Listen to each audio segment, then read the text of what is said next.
Welcome to Season 4 of the NAC 4 Business Podcast. Today's show is brought to you by our K4B Profit Snapshot. Here's one question worth sitting with. If you stepped away from your business for 30 days, would it grow or contract? That answer tells you a lot about where you really stand. Try the free 5-minute snapshot. It measures process, profit, and personal freedom. Link is in the show notes. Question to our audience. You're doing everything right, so why does your success feel empty and misaligned? That's the question our guest speaks to directly in this episode. He'll unpack why so many founders, leaders, and professionals feel stuck, burned out, or disconnected, even when their business looks successful from the outside. We're going to explore the difference between knowledge and wisdom in business, why avoiding inner work quietly limits growth, how fear shows up as overwork, control, or constant motion, what it really means to lead with clarity instead of ego, and how to reconnect with purpose without walking away from success. Our guest today is Dr. Ron Stotz. He's been transforming lives for over 40 years as a philosopher, educator, and transformational coach. His work bridges deep wisdom with real-world application, helping people and organizations unlock clarity, purpose, and sustainable growth. Dr. Stotz, welcome. It's a pleasure to have you here today. Do you have a favorite quote or saying you'd like to share? Well, I think the title of the program is pretty much the favorite quote. I remember, walking in Big Sur, California with Joseph Campbell, and he shared that quote with me, and it really struck home in terms of my working with clients and helping them work through their emotional backlog at the time and working with couples and business people back then. And so that's probably my favorite quote is, you've got to enter that cave that you fear to enter to find the treasure that you seek. So, Ron, tell me, you have titles, you have credentials, but who are you beyond that? Like, if someone is going to walk up and say, "I'm going to need help," and how do I know Ron has the gravitas to get me past my problems? Well, just probably because of my lifestyle. When I got out of the Marine Corps, I was suicidal, chemical imbalance, PTSD, and I was a mess, quite literally. And it was really from that very broken place I figured out what I needed to do to recreate myself, discover who I truly was, and start living the life that I really was meant to live. And so I walked the walk. The journey that I help others on is a journey that I'm intimately familiar with and have taken thousands of times, not only on my own, but with others. I find it fascinating that you also have the word philosophy as part of the background, and I think it's fascinating. I think it's cool. What brought you into the philosophical neck of the woods as part and parcel of the overall process of becoming you and what you do? Well, my first stab at getting better was, traditional education. I went into getting degrees and pieces of paper that I thought the information I'd get would help me. And through that process, I certainly learned a lot and benefited greatly from that experience, but I really didn't find answers. I still was having a lot of troubles, and that's when I started digging deeper. It's like, well, what's underneath this formal education, and what's more in terms of ancient wisdom, in terms of, even physics, and looking in all those different directions. And that became a journey that I'm still on today. Still looking deeper, always trying to figure out more. And I enjoy it. It's an adventure for me that allows me to continue to grow and continue to support others in their growth. Is there a certain philosophy that you tend to gravitate to, or a certain series of philosophical points of view that you work with that resonate strongly with you and your programs? There certainly has been throughout the years. I have been doing this for about 45 years. So, at various times, various ideas and concepts come into mind. But to be honest with you, they start evolving out of your own experience, out of my recognizing that, that the universe is perfect, so that everything that's happening to me and coming into my life is really designed to support my growth. I'm not being attacked. I'm not, I'm not having challenges. I'm having opportunities. And, I've gotten to a point now where I guess my whole philosophy in life is all I really need to do is breathe and be curious. And as I breathe and be curious, that allows me to be present. And in that present state, I'm able to access the highest levels of thinking and awareness that I am capable of accessing. So it allows me to really handle everything and anything that comes up in my life. Whether I'm working with a client or remodeling a bathroom or playing golf. Golf. Oh, there we go. There we go. Are you a good golfer? Am I a good golfer? Has Well, anybody I'll reframe it. Do you enjoy playing golf? I love playing golf. Perfect. Perfect. And people say that I'm fairly good, yeah. I I wasn't gonna judge. I just, sometimes people play golf and it's like, yep, yep, it's a it's a goal. You get Yeah, that I handicap love it. down. Awesome. Yeah. Every time you hit it, it's a new opportunity to do well. Yeah, usually it's my opportunity to get the bird in the tree and as it goes shanks the wrong direction. But that's just me though. And I have to practice more often than once a year. What was your cave? What was your cave moment that you came across that you know that brought this together? That's essentially going, someone has that quote over here, and now I've just come through, and I go, oh, I found my bear in my cave type thing. What was your moment that made that crystallize? Good question. I've had many, to be honest with you. Initially though, I was probably, I was very much into meditation when I was young. I mean, I probably by the time I was 40, I'd meditated 30,000 hours or so. One of my students figured out at some point. But I was in my, I think, early 40s, and I had never really involved in drugs or anything like that. And I decided to take mushrooms just to see what in the world all that was about. And I was laying on the beach in Santa Barbara, California, in a lovely spot that I used to go to. And as I was laying there, I very graphically found myself in a direct experience of discovering a cave. And as I looked into that cave, I saw all these amazing, frightening looking masks. And as I was looking in that and looking at all these masks, I found myself really, instead of being frightened, I went, wow, these are amazing. These are incredible pieces of art. And the next thought that came to me is like, this is my inner cave. Those were masks that I created as a child to protect myself. And I did the strangest thing, but I just called into the cave and I said, great job talking to my inner child. It was pretty Wow. abstract at that point, but I was very, very grounded in that experience. And he finally came out and, I'm a little frustrated that I hadn't been frightened away like everybody else, but it really allowed me to see the reality of that, and I mean, I had a direct experience of it. And, so the inner cave is something, at this point in my life, I've put up party lights and have music and invite friends in. And if they see something that needs to be cleaned up, they let me know. But, it's various times. I mean, I think I was in my 60s when I was going through an experience and I saw, I started really having like something was being released on a level that I was not used to. And it was watching all the folks, guys that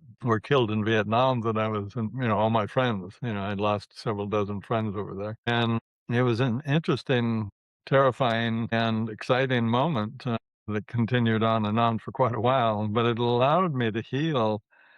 It took that much healing, that much preparation before I was really able to see my deepest scar. And that deepest scar was, of course, losing all those friends. And it just became that just was another healing opportunity for me. And that's really what I'm grateful for is now whenever anything comes up, it's great because it's another level of healing. It's another level of expansion. Just recently I was getting a little frustrated with my work because I wasn't all of a sudden with the client decline. And I realized, oh, it's time for me to shift what I do. And I began exploring a whole nother level that I'm ready to work on now. So in other words, wasn't the universe saying, you're too old, you're too whatever, and you're not doing the work anymore. It says it's time for you to evolve. And that's really the journey into the inner cave is, that you hear people saying, well, I don't feel like I'm enough or I'm not fulfilling my potential or whatever they come up with. Well, you're not enough. That's the truth of it. But the interesting and amazing and wonderful part is that only is an indicator that it's time to go within and access more of who and what you are so that you can be more than enough. And once you discover that, then your life shifts to one where you're evolving all the time. Because anytime something comes up, it's time to heal something. You heal that gives you access to another part of yourself. And in that growth process, you become more whole, more authentic, more capable, and life continues. So the cave is a metaphor or allegory. And do people realize that As a kid, they experience certain things that put them back on their feet, on their heel, and it's stuck with them. They haven't let go. So, do you help get people and find that cave, and one way or the other, and sort through it? Is that like a long process? Is that something that at stage one, and then stage two is now?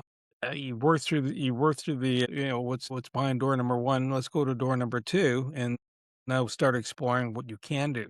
Is that kind of the process? I would say that's a way to look at it. Yeah, it only takes a couple of months. It really does to really discover and really move into that cave. And that cave, of course, is filled with all the unacknowledged emotions and fears and things that protected us as a child, but now sabotage our life. And so as we go in there and sort through that, we become more self-aware and we become more aware of our own emotions and we become more emotionally intelligent, which allows us to become more conscious, which allows us to really relate better with others. And that's really where the leadership work that I do comes in, because as those leaders become more conscious, they lead more consciously and they create a more safe, supportive, cooperative, collaborative environment, which inevitably ends up increasing productivity and profits. So they don't have to go into that old top-down controlling model any longer. They can go into one that really allows them to integrate and connect with their family more fully, with themselves more fully, with others more fully,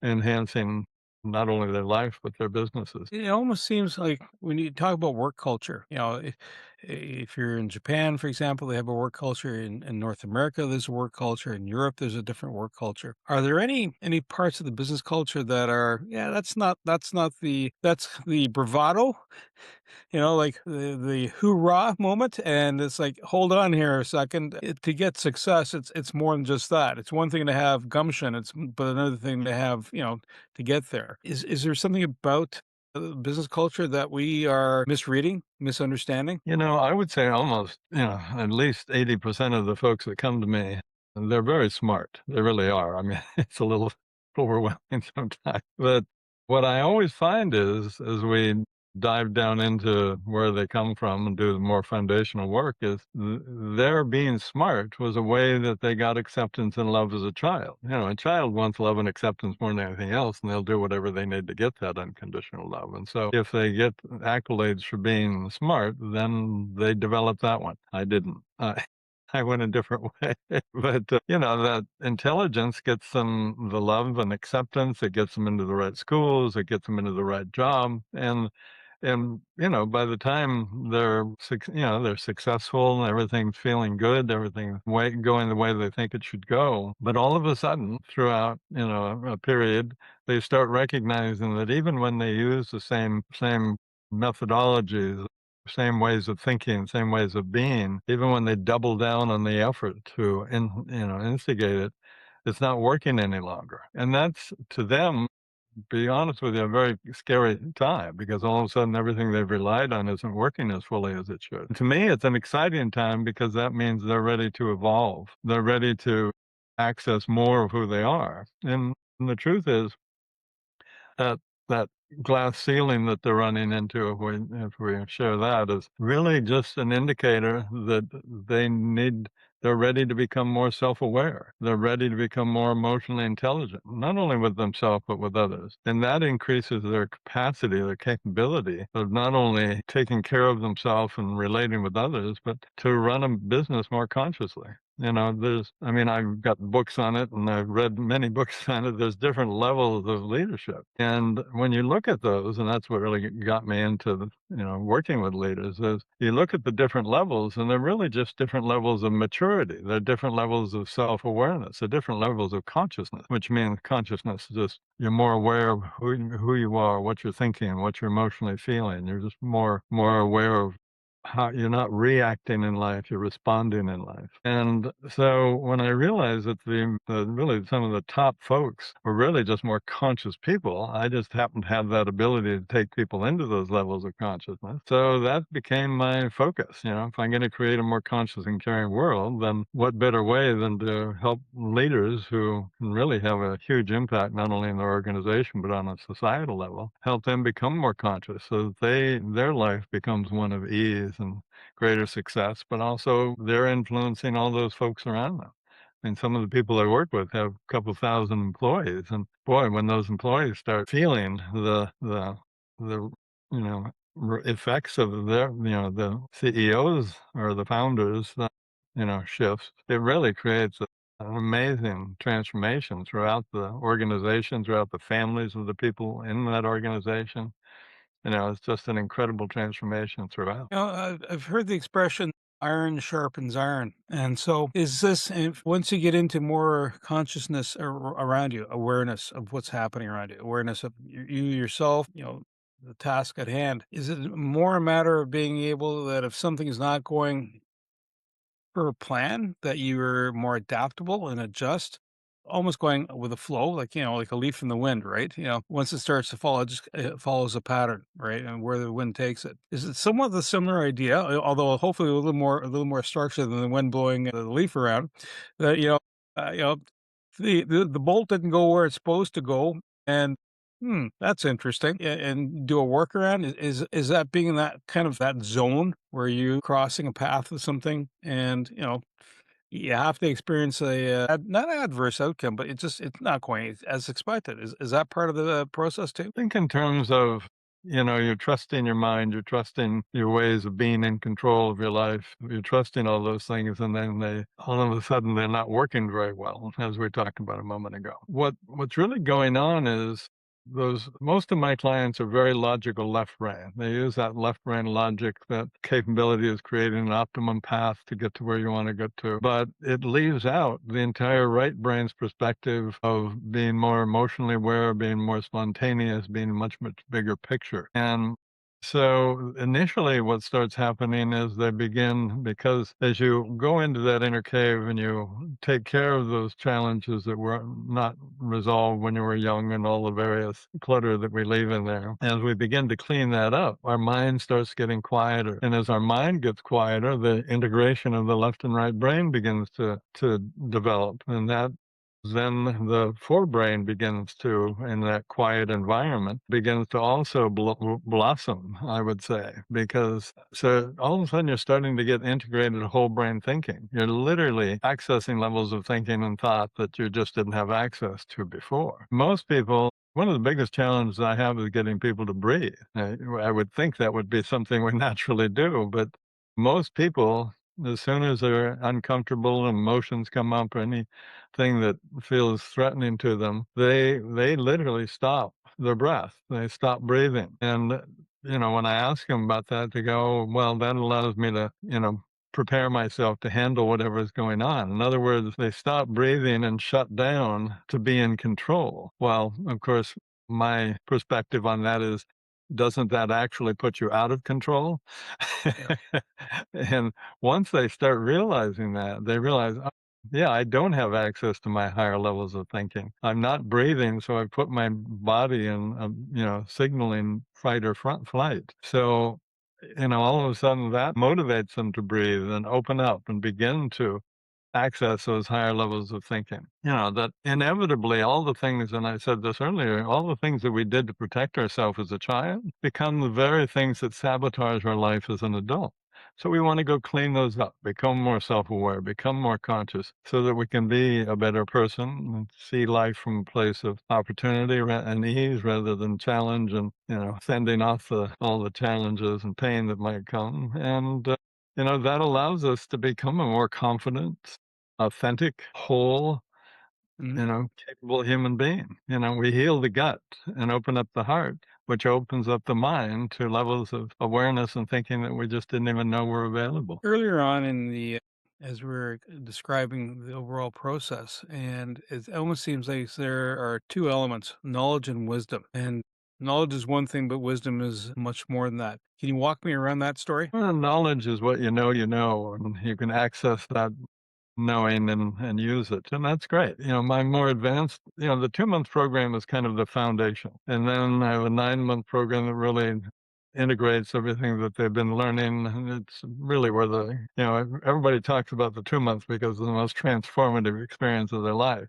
Well, the 9 month is simpler, but it's actually where the greater transformation takes place, because that's when all the rewiring, neurologically rewiring of the brain is solidified and really enhanced to entirely new levels. And so, I mean, what one of my mentors, Joseph Campbell was one of them, but Buckminster Fuller was another. And Bucky, I remember on stage one day, we were about 250 business people in front of us, and he just stopped. I was like 27, he was 87, so I was a little more, socially uncomfortable with just standing on a stage in front of people. And he just was looking up. And it's like, well, what are you doing here? But that night we were sitting in front of the fire having some hot chocolate, and I asked him, big bold move on my part, that, well, why, what was that about? And he goes, oh, I was just accessing information, and he really taught me how to, by quieting my mind, which I was already good at, that I could, rather than just sit in that silence, that I could access information, whether it's a new design or a personal challenge or whatever it is, you can access an entirely different level of thinking from that quiet inward place. I call it big mind, accessing big mind.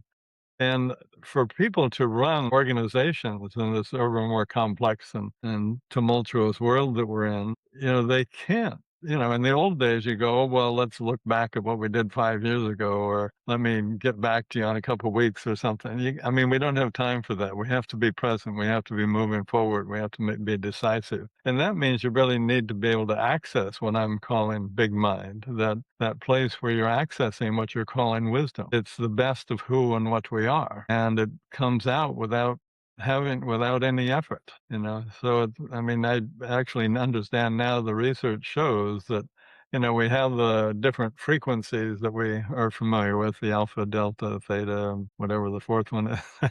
And anyway, usually we're accessing one of those, if we're sleeping or meditating or efforting and trying on something. Well, when you learn to quiet your mind because you've healed all that garbage that was keeping you in a noisy mind. You quiet your mind and you really focus on a specific thing that you're looking for. What they call an alpha bridge is created across all of those different frequencies.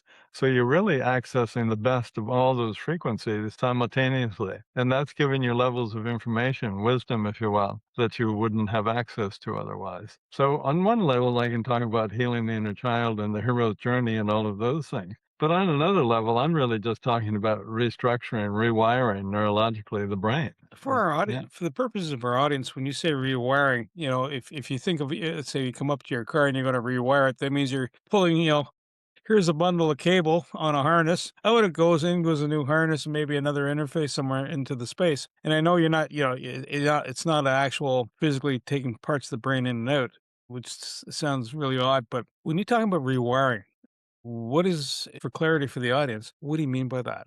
And I think I have an understanding of it, but I want to hear your take on it. Well, the neurology of the brain, which, just as a side note, we also have the same neurology in our gut and in our heart. That's more recent discoveries. But the wiring, the neurology in our brain is literally the wiring in our brain. If we're saying the same thing, doing the same thing, then it's that neurological path is well established. If I'm reacting to something and get angry or frightened or whatever my normal reactions are, that's a well established path. Well, as I start, instead of stopping breathing and not reacting, and I'm breathing and being curious, all of a sudden that path starts going, oh, we're doing it different now. So we start literally going down a new neurological path, or developing a new neurological path. And the old path begins to weaken, and it's like, oh, we're not using that anymore, so we'll use that for something else. And so you literally are the brain is very plastic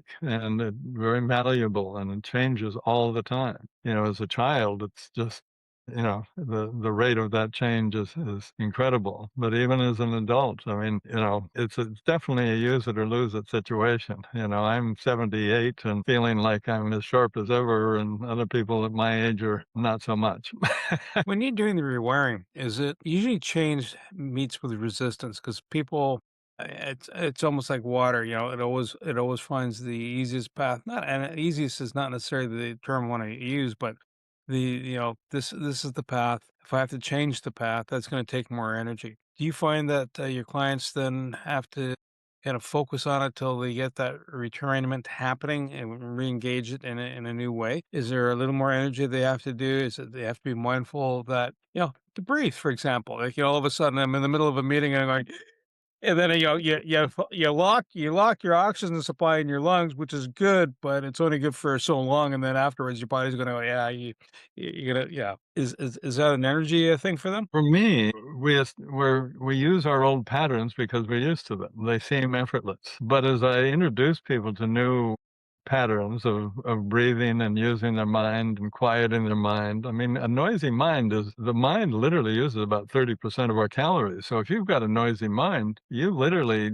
are going uphill all the time. You're wearing yourself down. You're burning out. All of those, different ways we have of talking about it. And so I think probably a trick that I've learned somewhere along this path is I help people understand how exciting the new opportunities are in front of them and how easy they are to access those opportunities. And so that shift becomes one of, rather than struggle to get rid of an old pattern, it's excitement and establishing the new pattern. And so it's pretty effortless because the old way just doesn't make sense to them anymore. The new way makes all the sense in the world and rewards them time and time again as they continue to journey down that new way. Ego, how does that provide more resistance? Does that provide easier, or is it just understanding there is an ego and, almost like if you step outside of yourself, if that's my ego, okay, trim the sails here or tweak it. You can have imposter syndrome, or you could be the other end of the spectrum where, you're not worried about trying to do something. It just may not have the most ideal outcome. How do you work with ego in that whole scenario? Ego is what we develop to take care of ourselves on this planet. You Yeah. know, living and working in the world, we need an ego to take care of us. And so we have these childhood patterns that we've established that when we've communicated to our ego, this is how, we want you to stop breathing. We want you to protect us. We don't want to have these feelings. We don't feel safe around those people. Whatever those ways of protecting and helping us get through the world that we've recognized work for us as a child, that's what we're using. But the ego is just a part of us that can also change. I mean, my ego's job is to make sure that I'm breathing and being curious. That's its only job, and it does it really well. You know, it's not about defending me or protecting me because it realizes that just puts me out of control. It wants the best for me, so it puts me in control by breathing and being aware and able to access the higher levels of thinking. There's an old Indian story about the king and queen who need to go out and tour their territory in their kingdom, and they put the seamstress who they trust in charge. And of course, the seamstress isn't a leader, and so the only way she can control things is by controlling and shutting things down and making rules and, very fear-based leadership. And, so when they finally do come back, she doesn't even want to let them in the kingdom because then things will change and things won't be safe. And so that's kind of that seamstress is your ego. It's just not meant to be in control of your life. It's just yes, it's a valuable part of you, but you need to determine what your ego's job is so that it's supportive of your higher vision for who you are and what you're here to do. If you had advice to somebody out in the audience, what's the one daily practice that can help them stay grounded, dealing with the ego, getting that breathing cycle going? What daily practice would you recommend someone do? Breathe, literally. Yeah. I thought it would be telling jokes, man, and just get some good laughs going, and positive jokes.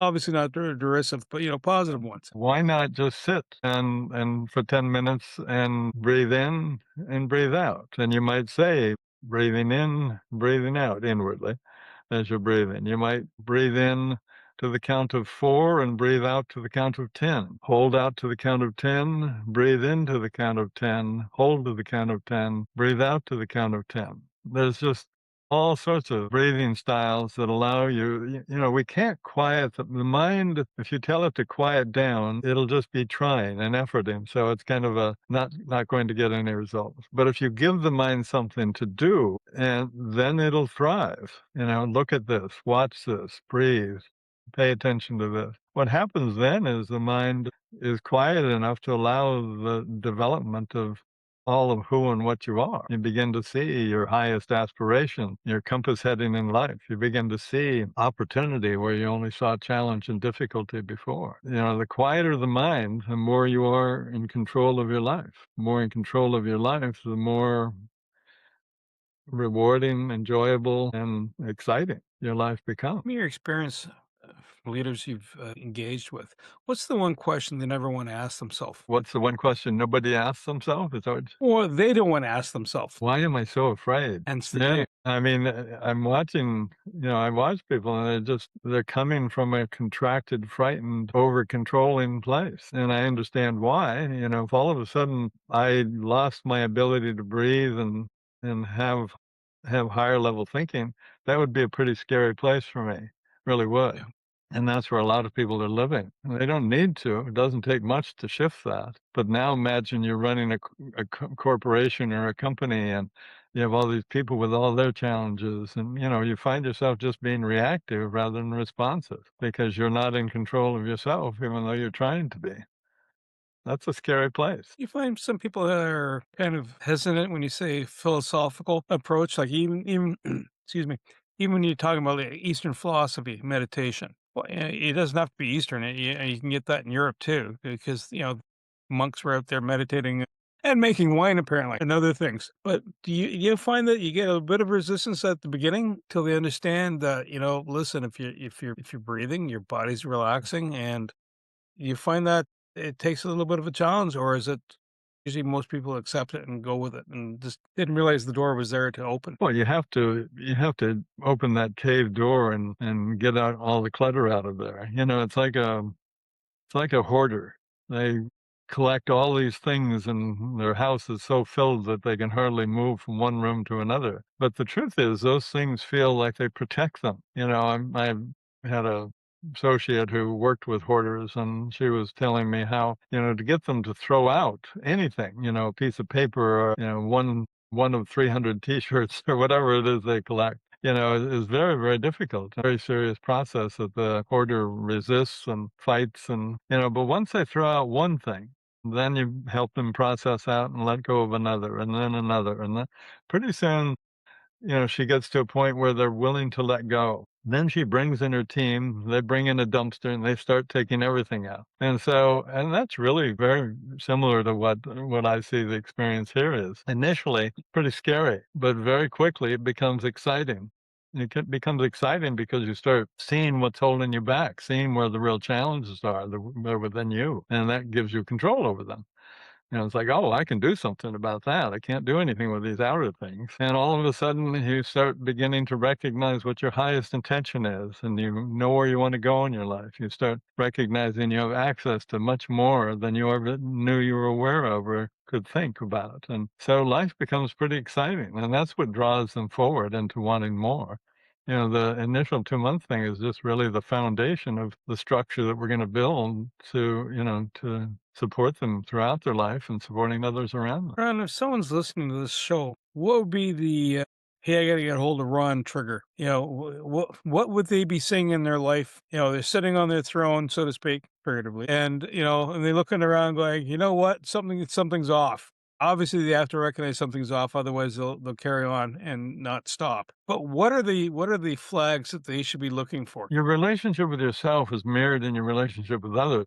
So if you're feeling disconnected or if you are disconnected within yourself, you're going to see that mirrored in your relationship with others. You're not going to have, even in your personal relationships with your spouse, with your kids, you're not going to have that relationship that you'd truly like to have. You're leading from a place of more authoritative control rather than cooperation and collaboration. There's all sorts of indicators if somebody's willing to look at it. You're not breathing, and it gets exhausting. You're trying and efforting and pushing and forcing. You're feeling overwhelmed. You're feeling burned out, and other people are being burned out by you. So many leaders just lead with their ego. They slosh all of their garbage out onto everybody they work with, and that's exhausting to a lot of people. So you start losing the best people in your organization. So there's lots of indicators throughout your life that you could be doing more. You could be more. And, I mean, why in the world people can't find the courage to fall in love with themselves. Why in the world people can't find the courage to recognize what their highest aspiration in their life is, so that their life has meaning and purpose and direction. Why in the world people don't want to continue to evolve and want to get stuck in some limiting comfort zone that literally ends up killing them. Doesn't make any sense to me. Ron, if someone wants to get a hold of you, saying, listen, I need to breathe. I need my ego to park itself a little bit more or reshape itself. How do they find you? I would just go to my website. It's ronstotts, STOTTS.com. And, there's material they can download for free that, will help them begin that inner journey. There's certainly lots of information so that they can understand it more fully. And, they can read about the programs and see what's a fit for them. And then when they're ready, they can get on a discovery call with me, and I'll kind of take them into a place where they get to see exactly what they're up against and what they need to do so that they can create the life they're worthy of creating. Your client base right now, is it just centric to continental U.S.? Is it North America, global? Well, I have a fellow coming from California today. I have another guy coming from Australia on Monday and Tuesday. It's a perfect one. It's far reaching. Ron, I want to say thank you so much for being a guest today. This is really awesome. I really appreciate it. I've learned more myself. Ron helps you. And Ron helps you. It's more than just looking successful on the outside. It's about being aligned on the inside. You need to reconnect with that purpose, clarity. And if you're not breathing, of course, then, Ron can help you kind of, figure that process out and get the meditation piece. Because, that's kind of the goal. Everything you heard today is for educational purposes only. It's not professional advice. Before you act on anything, talk to a certified expert in your area. Your accountant, your lawyer, someone who knows your situation. We share perspectives. You make the decisions. Want more? Head over to blog.knack4business.com, packed with practical episodes on AI, marketing, leadership, and growth. No fluff, just the good stuff. Subscribe while you're there. Until next time, keep building.